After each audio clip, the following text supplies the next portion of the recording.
क्षुल्लक कारणावरून पत्नीची अत्यंत क्रूरपणे हत्या करून त्यानंतर पतीने आत्महत्या केल्याची हृदयद्रावक घटना बेळगाव जिल्ह्यातील कित्तूर तालुक्यातील तुरकरशिगीहळ्ळी गावामध्ये घडली आहे. शिवप्पा सण्णबसप्पा कंबळी वय 46 याने आपली पत्नी यल्लव्वा शिवप्पा कंबळी वय 40 हिच्यावर कोयत्याने मान आणि पाठीवर वार करून निर्घृण हत्या केली. त्यानंतर शिवप्पानेही आत्महत्या केल्याचं समोर आलंय. अलीकडेच यल्लव्वा यांच्या आईचं निधन झालं होतं. मृत्यूनंतरचे धार्मिक विधी पार पाडण्यासाठी साखरेचे गोड पदार्थ तयार करून माहेरी जाण्याचा विचार यल्लव्वाने पतीला सांगितला. मात्र पती शिवप्पाने तिला माहेरी जाण्यास मनाई केली. याच कारणावरून पती पत्नीमध्ये तीव्र वाद झाला. घटनेच्या दिवशी सकाळी मुलासाठी जेवण तयार करून गावाला जाण्याच्या तयारीत असताना यल्लव्वा अंघोळीला गेली होती. त्याचवेळी शिवप्पाने कोयत्याने हल्ला करून तिची हत्या केली असं सांगण्यात येत आहे. ಬೆಳಗಾವಿ ಜಿಲ್ಲೆ ಕಿತ್ತೂರು ತಾಲೂಕು ವ್ಯಾಪ್ತಿಯಲ್ಲಿ ಇವತ್ತು ಒಂದು ಮರ್ಡರ್ ಕೇಸ್ ಕೊಲೆ ಪ್ರಕರಣ ದಾಖಲಾಗಿದೆ. ಈ ಕೊಲೆ ಪ್ರಕರಣದಲ್ಲಿ ಯಲ್ಲವ್ವ ಶಿವಪ್ಪ ಎಂಬ ಒಂದು 46 ವಯಸ್ಸು ಗೃಹಿಣಿಯವರು ಅವರಕ್ಕೂ ಗಂಡನಕ್ಕೂ ಜಗಳ ಆಗಿ ಈ ಮಧ್ಯದಲ್ಲಿ ಗಂಡ ಶಿವಪ್ಪ ತನ್ನ ಹೆಂಡತಿಯನ್ನೇ ಒಂದು ಕೊಡ್ಲಿಯಲ್ಲಿ ಒಡೆದು ಕುತ್ತಿಗೆಯ ಮೇಲೆ ಒಡೆದು ಸಾಯಿಸಿರುವುದು ಕಂಡುಬಂದಿದೆ. ಇದಕ್ಕೆ ಹಿನ್ನೆಲೆ ನಾವು ವಿಚಾರಣೆ ಮಾಡೋ ಸಂದರ್ಭದಲ್ಲಿ ಇವರಿಬ್ಬರಕ್ಕೆ ಮನಸ್ತಾಪ ಮತ್ತು ಮನೆ ಕಟ್ಟಿರೋದಲ್ಲಿ ಸ್ವಲ್ಪ ಸಾಲ ಆಗಿರೋದ್ರ ಬಗ್ಗೆ ಕಂಡುಬಂದಿದೆ. ಸೊ ಆ ಸಾಲ ಆದಮೇಲೆ ಗಂಡ ಹೆಂಡತಿಗೆ ಸ್ವಲ್ಪ ಜಗಳ ಜಾಸ್ತಿ ಆಗಿದೆ.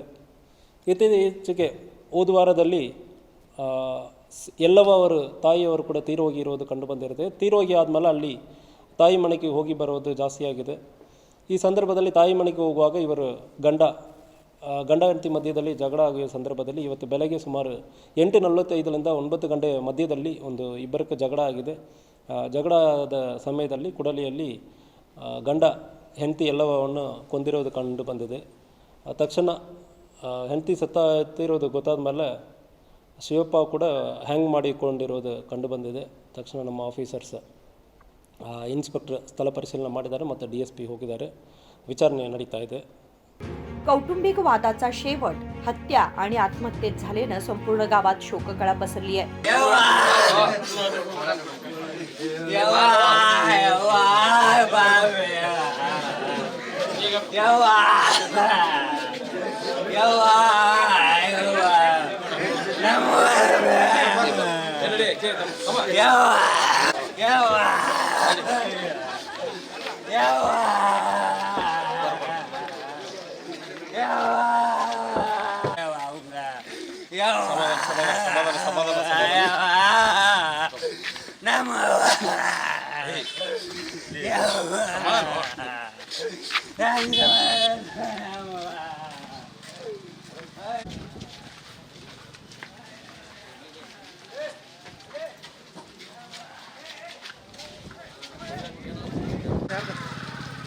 घटनेची माहिती मिळताच कित्तूरचे CPI तसेच इतर पोलीस अधिकारी घटनास्थळी दाखल झाले असून पंचनामा व तपास सुरू आहे.